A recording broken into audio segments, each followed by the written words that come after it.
बिस्मिल्लाहिर्रहमानिर्रहीम। अस्सलाम वालेकुम viewers, welcome to my channel cuisine seeker. तो कुज़ीन सीकर में जी आज गजरेले की एक ऐसी रेसिपी शेयर कर रही हूँ जो मज़ेदार होने के साथ साथ आसान भी है, डिफरेंट भी है, अट्रैक्टिव भी है, टेम्पटिंग भी है, खुशबूदार भी है। और मैं खोए के बगैर बनाऊंगी, लेकिन इसका जायका खोए से कहीं ज़्यादा अच्छा है। आजकल वैसे भी दावतों और शादियों में सबसे ज़्यादा जो डेज़र्ट पेश किया जा रहा है वो गजरेला है। तो इसलिए गजरेले की एक मज़ेदार और नायाब रेसिपी शेयर कर रही हूँ। छोटी सी बस चंद टिप्स हैं, वीडियो स्किप नहीं कीजिएगा। चलते हैं रेसिपी की तरफ।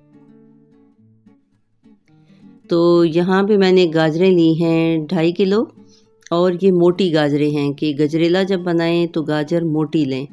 तो उससे क्या होगा कि इसका जो गोदा है वो ज़्यादा होगा, क्योंकि जितनी पतली गाजर होगी वो उसमें जब जैसे ही आप पकाएंगे तो वो बैठ जाती है, तो उससे इतना हासिल नहीं होता। तो इसलिए कोशिश करें कि जब भी गजरेला बनाएं मोटी गाजर हो, उसको इस तरह ऊपर से अच्छी तरह दाएं बाएं से काट लें, और जो इसके ऊपर जो छोटे छोटे बाल होते हैं, जड़ें होती हैं, उसको इस तरीके से काटें जैसे कि वीडियो में मैंने आपको बताया है। अच्छी तरह इसको खुरच लेना है, चाहे वो पीलर से कर लें, छुरी से कर लें, और उसके बाद धोएं भी तो इस तरीके से ताकि कोई भी इसमें मिट्टी ना रहे, क्योंकि जहाँ जहाँ ये थोड़े बाल होते हैं, जड़ें होती हैं, वहाँ पे ये मिट्टी होती है, क्योंकि ये ज़मीन के अंदर से ही निकाली जाती हैं। तो जितनी भी ये रूट वेजिटेबल्स हैं ना, ये ज़मीन के अंदर होती हैं, अंडरग्राउंड होती हैं, तो इनको खींच के निकाला जाता है, इसलिए ये मिट्टी से लथपथ होती हैं। और ये जो छोटे छोटे बाल हैं, स्पेशल इसमें छोटी छोटी रेत अंदर जमी हुई होती है। तो इसको इसलिए खुरचें इस तरीके से कि वो बाल भी साथ खुरचे जाएं। उससे जहाँ जहाँ बाल होते हैं, ये छोटी छोटी जड़ें होती हैं, तो ये वहाँ पे मिट्टी ज़्यादा है। और छुरी से या जिस भी तरीके से आप जब इसको खुरचते हैं तो वहाँ पे स्पेशली आप ध्यान दें। ऐसा करने के बाद भी आपको अच्छी तरीके से 3-4 पानियों में धोना है, मल मल के धोना है, ताकि बारीक मिट्टी वगैरह निकल जाए। उसके बाद जितने भी इसके रफ़ पार्ट्स हैं उनको भी हटा दें, और अच्छी तरह साफ़ करने के बाद 3-4 पानी से, और यहाँ पे मैंने बहुत अच्छी तरीके से साफ़ किया है। उसके बाद फिर ये चूँकि मोटी गाजर है और मैंने मशीन से ग्रेट करनी थी, तो फिर मैंने उन मोटी गाजरों को बीच में कट लगाया है, ताकि इस तरीके से पतली हो जाएंगी तो मशीन से ग्रेट करना आसान हो जाएगा। तो आप चाहें तो जो दूसरे मैनुअल ग्रेटर होते हैं, हाथ से भी आप उन्हें ग्रेट कर सकते हैं, कद्दूकश कर सकते हैं, जो भी तरीका इख्तियार करें, लेकिन वो इस तरीके से बारीक बारीक आप काट लीजिए।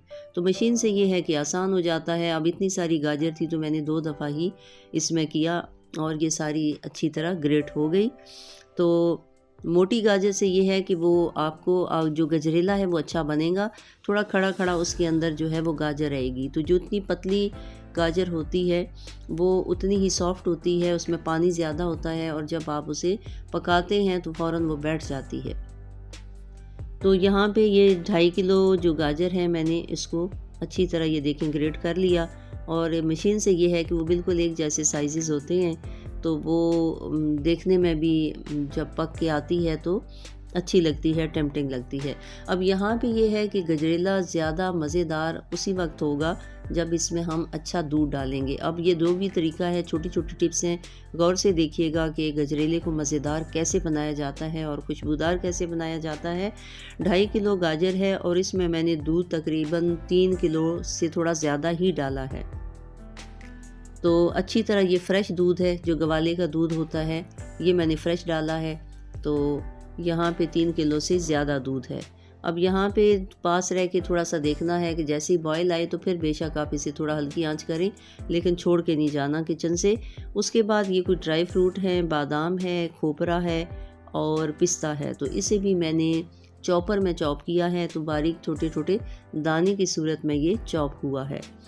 अब यहाँ पे ड्राई फ्रूट आपकी अपनी मर्ज़ी है, जो भी इसमें डालें, लेकिन मैं ये डालती हूँ। और साथ जो मेरी फेवरेट है गजरेला में जो डालती हूँ वो खशखाश है। और इसको अच्छी तरह धोना होता है। धोने का तरीका मैं किसी दिन शेयर कर दूँगी, थोड़ा सा मखसूस तरीका है। अच्छी तरह धोने के बाद वो भी मैंने इसमें शामिल कर दी है, क्योंकि इसमें भी बहुत ज़्यादा मिट्टी होती है। और इसका धोने का जो तरीका मखसूस तरीका है, जिस तरीके से बहुत आसानी से ये साफ़ होती है, वो तरीका आइंदा शेयर कर दूँगी। लेकिन अभी जब तक अगर आपको नहीं पता तो ये फिर खशखाश इस तरह नहीं डालिएगा। ये इसलिए बता रही हूँ ताकि जो बिगनर्स हैं, कहीं ऐसा ना हो कि डायरेक्ट आप खशखाश खरीदें और उसको धो के सिंपल इसमें डाल दें, तो ऐसा नहीं करना।